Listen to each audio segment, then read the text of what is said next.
There are nights when the sun refuses to set completely. In St. Petersburg, during the brief northern summer, twilight stretches endlessly, the sky hovering between day and night, between reality and dream. Dostoevsky called them white nights, and in this liminal space where darkness never quite arrives, he set one of his most tender and heartbreaking stories. A story about a man who lives entirely in his mind, a story about a woman waiting for love to return, a story about 4 nights that felt like a lifetime, and an ending that feels like waking from a beautiful dream. This isn't Crime and Punishment's psychological warfare. This isn't the brothers Karamazov's philosophical thunder. This is Dostoevsky at his most vulnerable, writing about loneliness so profound that fantasy becomes more real than life itself. Our protagonist has no name. He's simply called the Dreamer. And that tells you everything you need to know. He's a young man living in St. Petersburg, but he doesn't really live there. He walks the same streets every day, but he's always somewhere else. Lost in elaborate fantasies where he's the hero, the lover, the tragic figure in grand romantic narratives that exist only in his mind. He knows every building, every bridge, every canal, not as a resident, but as a ghost. He watches life through windows but never enters. He imagines conversations but never speaks. He has built a beautiful prison out of his own imagination. Dostoevsky understood something that cuts to the bone. Loneliness doesn't always look like sadness. Sometimes it looks like stories. Sometimes it looks like a rich inner world so vivid, so consuming, that reality feels pale in comparison. The dreamer isn't unhappy in an obvious way. He's not crying, not despairing. He's simply elsewhere, living in the future he imagines, rehearsing conversations he'll never have, loving women who don't exist, and year after year, the real world becomes more distant, more faded, like a photograph left too long in the sun. And then, on a white night in June, everything changes. He sees a young woman standing alone by the canal, weeping. Her name is Nastenka. For the first time in his life, the dreamer steps out of his fantasy and into a real moment with a real person who is really suffering. He approaches her carefully, trembling. She's frightened at first, then grateful. She needs someone to walk with her, to keep her safe from unwanted attention. And just like that, awkwardly, accidentally, they become companions. What follows over the next 4 nights is something both magical and doomed. They meet each evening and walk together through the luminous twilight. They talk, really talk, sharing secrets, dreams, fears. For the dreamer, it's the first real connection he's ever had. For Nastenka, it's a respite from the unbearable tension of waiting, because Nastenka is waiting for someone. A year ago, a young man, a lodger in her grandmother's house, fell in love with her. They met in secret, shared stolen moments. Then he left for Moscow, promising to return in exactly 1 year, to the day. That day was yesterday. He didn't come. And here's where Dostoevsky reveals his genius for emotional architecture. Because now we have 3 kinds of love, 3 kinds of dreaming.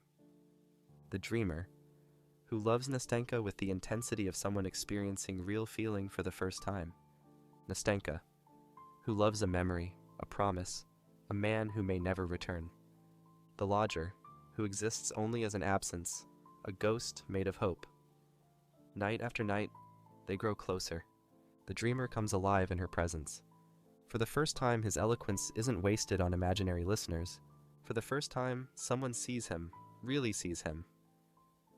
And Nastenka, lonely and uncertain, finds comfort in his devotion. On the 3rd night, something shifts. The dreamer, emboldened by their intimacy, confesses his love for her. And for a moment, just a moment, she seems to consider it. She's tired of waiting. She's tired of building her life around someone who might never come. And here is someone real, present, offering her genuine love.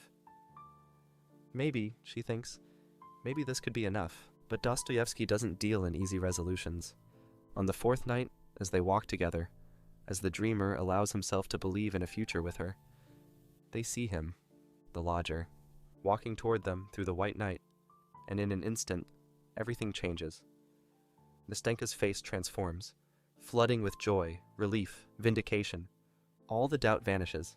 All the consideration of a different path disappears. She runs to him. The dreamer stands alone on the canal bank, watching the woman he loves embrace another man.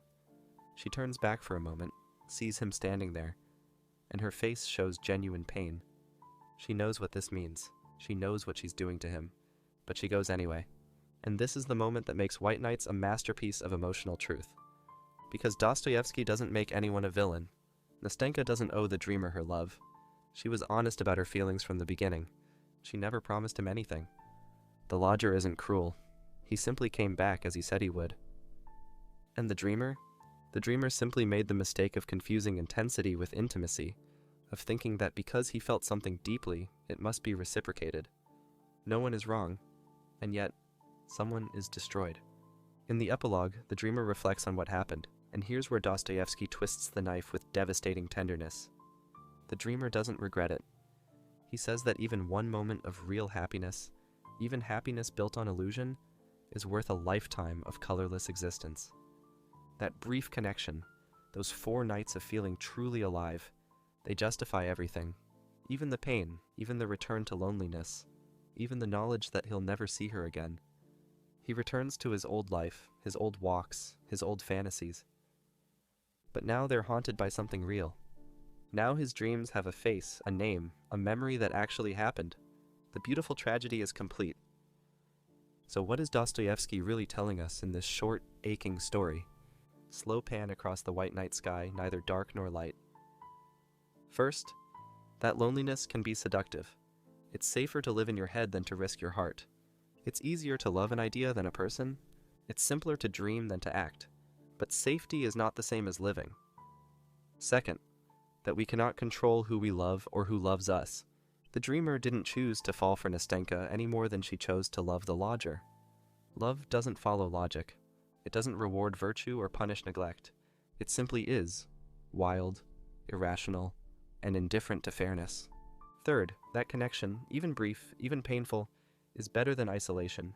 The dreamer could have stayed in his safe world of fantasy. He would have avoided heartbreak, but he also would have missed those 4 nights. The first time he felt truly seen, truly alive. Dostoevsky is asking us, is it better to dream safely or to risk waking up? And here's why White Nights feels so hauntingly relevant today.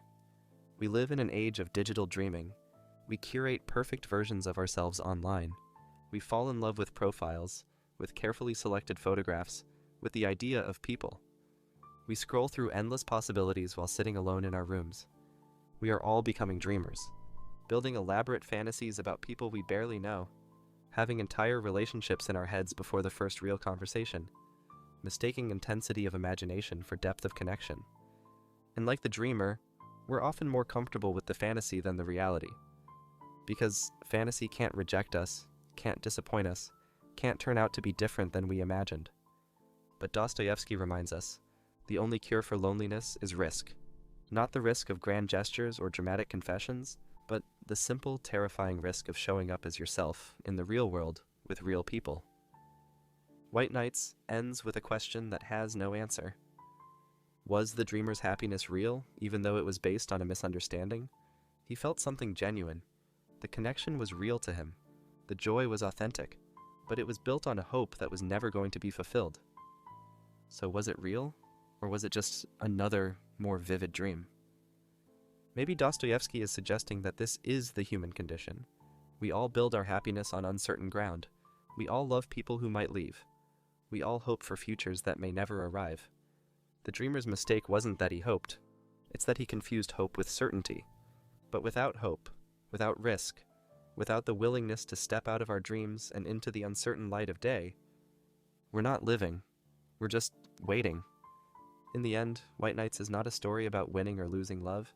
It's a story about the price of feeling, about the cost of connection, about the choice between the safety of imagination and the danger of reality.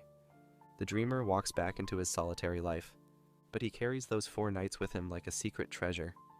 He was wounded, but he was also, briefly, gloriously alive.